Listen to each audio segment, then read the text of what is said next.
All right, welcome to the Ironwood Gym. Today we're going to go over a topic. A lot of people consider this to be common sense, but common sense isn't the same for everyone. We all have different learning experiences. We all have different histories. So we're going to talk about taking the bar out of the rack when you're squatting, and whether you should take the bar out backwards, and that means you're walking it back in at the end of the set forwards, or you're going to take it out forwards, which when you finish the set means you have to back the bar back into the rack. Okay. Just to set the record straight, you should always take the bar out backwards, and then when you go to rack the bar, you're walking forwards back into the rack. I want to go over that first. I'm going to go over the reasons why you should do it and the problems that could arise. There's just a few. There are problems that could arise when you're walking forwards back into the rack. And then after we finish that, we'll go into why walking the bar backwards into the rack, which means you took it out forwards and then you finished the set and you went backwards into the rack. We'll go over why that is dangerous and why you shouldn't be utilizing that method. So first off, just look at what all the biggest squatters in the world do. Okay? I have never in my life, I've been in this field for over 30 years, from competitor to strength coach to participant. I've been in some realm, I've been in it for over 30 years. So in that entire time, I've never once seen a lifter, a good lifter, take a bar out of the rack forwards and then walk it back in. I'm talking good lifters. Okay, now I have seen some of your fitness enthusiasts in the local gym, or I've even seen some college strength coaches teach people to take the bar out forwards and go backwards. But I've never seen anyone really utilizing big weights doing that. And that right there says something. Okay, if the best squatters in the world refuse to take a bar out forwards and then back it back in at the end of the set, if the best squatters in the world refuse to do that, that says something. Okay? So, when you walk a bar out backwards and you bring it back in forwards, the way you should do it is that you should walk in until the bar hits on both sides. I'm not going to look to one side or the other. I'm going to look forwards. I'm going to walk in. I'm going to hit on both sides. At that point, I know that the bar is directly over the J-hooks and I can set the bar down. Where people have problems with this, the one is that when they finish the set, they will look and they will aim the bar to get into the J-hook. They're going to aim for that J-hook, which when you aim for the J-hook, that means you're losing your vision of the other rack because you're turning your head. When I walk in straight, I have peripheral vision. I can see where the rack is.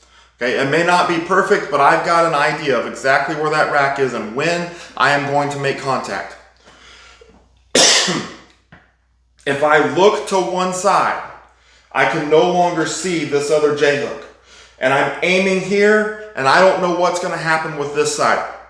Okay? Because if I aim here, first I'm aiming and trying to get it in exactly into the J-hook, and this side is going down. Okay? If that side goes down, there's a good chance that I get too close, and I go under the J-hook. Now I'm trapped, and what do I do next? How do I get out of that position when I'm kind of wedged in here? Okay, so that's one problem that could arise. The other problem is setting the J-hooks up incorrectly. You need to set them up low enough so that when you take the bar out of the rack and you back up flat-footed, you do not scrape, you clear the J-hooks easily. You don't scrape over the top of them. You're not going to have to get up on your toes to get up over the top of them. You should just stand up, be able to walk back, never hit the J-hooks. The same is true when you walk back in. So when you're squatting, especially if you're handling any amount of weight at all, which I would say is 315, maybe, maybe not, but anything after that, you know, get 405 plus on there, the bar is going to settle as you squat. Okay, you're gonna be a little bit lower coming back in. So if you barely get out of the J-hooks coming out, there's a good chance you're gonna hit them or at least drag on them as you're coming back in. That should be avoided as well. Move it down a notch, all right? Move it down one lower. And it doesn't matter. These are 3-inch spacings on this rack. If you have 6-inch spacings, which means you gotta squat more to get the bar out of the rack and you don't like doing that, tough, set it down there anyway, because it's gonna be safer going to a lower J-hook that you can easily walk in and out of than having to get up on your toes or dragging the bar out and trying to get up over the top when you come back in. Set it lower. Strength coaches, if you have different height athletes, you know, I'm only 5'8", and if I'm lifting with guys that are 6 foot, 6'2", that's a big difference. They need to come down and use my J-hooks. Not me, not meet in the middle. Okay, they need to come all the way down to mine. They're not gonna like it, but that's what you need to do for safety. Or switch the racks up and have them put them with different groups so that they have better height matchups. The third thing that can happen, especially in group settings, especially when you're working with more immature groups, such as in the high school setting.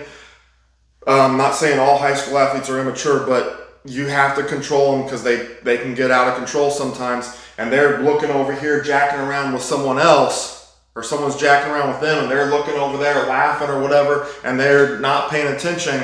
There's a good chance they could miss a J-hook. All right, they should be focused on what they're doing. As a strength coach, that's your job to make sure that they're focused and under control throughout the workout. All right, so that covers walking out backwards, walking forwards back into the rack. Now, when you walk the bar out forwards, okay, you're creating more problems. So when I walk the bar out forwards, it seems better because I can see everything in front of me. I don't have these racks right there in front of my vision. But depending upon what type of rack you have, but you're actually creating more problems, because now when I go, and I've got a safety squat bar in here, but it's the same rules as a straight bar. It's the same thing. When I have to go back into the rack after I finish, I am now in a fatigued state. It doesn't matter whether I lifted a single or whether I did a set of 5 or a set of 10. After I finish the set, I'm more fatigued than when I started. So when I go back into the rack, now I don't know where the rack is because I can't see behind me.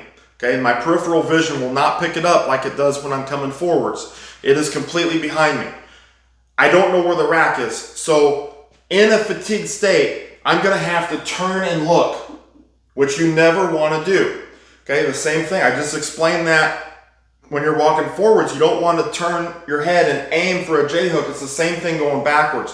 You don't want to turn and aim here, because as you do that, you may be going under the J-hook on the other side.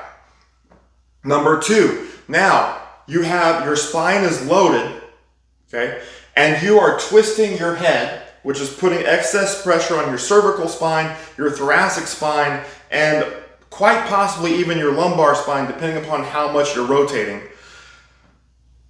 And you're doing all that under load in a fatigued state. Okay, so none of that is good, because you're looking over here trying to see that J-hook, and you have to twist quite a bit or really twist your head over. So that's putting excess stress on my spine, okay, that we really want to avoid. You could say, well, I'm just not going to look. I'm just going to back up, like you said, when going forwards until I hit the rack. Okay, but now you don't know where the rack is. So you're guessing, okay? And you can't go by feel. Oh, well, it felt this much when I took it out forwards, so it's gonna feel that much when I'm going backwards. It's gonna feel like the same distance. Well, it's not, because 1, you're in a fatigued state. 2, backwards and forwards is different. So you're still guessing where that's gonna be. If you think, oh, that's it, I'm about to hit, and you go down, you may be going under the J-hooks, because you do not know where these uprights are when you're going backwards, okay? So those are the reasons you should not walk the bar out forwards, and then back it back into the rack. It is not a safe thing to do. It's not a safe practice, so we need to eliminate that. Make sure you're walking in forwards. You back the bar out, you walk back into the racks forwards. Make sure you have your J-hook set properly. Make sure you're walking until you hit both sides of the rack with the bar. Then you'll be directly over the J-hooks. And make sure, if you're in a group setting, if you're a coach, that the athletes aren't jacking around. You do those three things, and you're not going to have any problems with your with walking the bar out and with walking the bar back in after you finish the set. So we're going to have some more videos coming out covering the squat. I had a video coming out, or that came out about a week or so ago, that really detailed the how to set up for a squat, how to walk the bar out, and how to how to unrack the bar and how to walk it out. I went into a lot of detail on that because that is a very critical part of the lift that a lot of people avoid, or that a lot of people forget about or ignore. I'm going to have more things coming out about the squat, both a weightlifting style squat and the box squat, or a powerlifting style squat, which leads right into the box squat. So be looking for that. Be putting out about 1 or 2 videos per week. But until next time, always be in the pursuit of strength.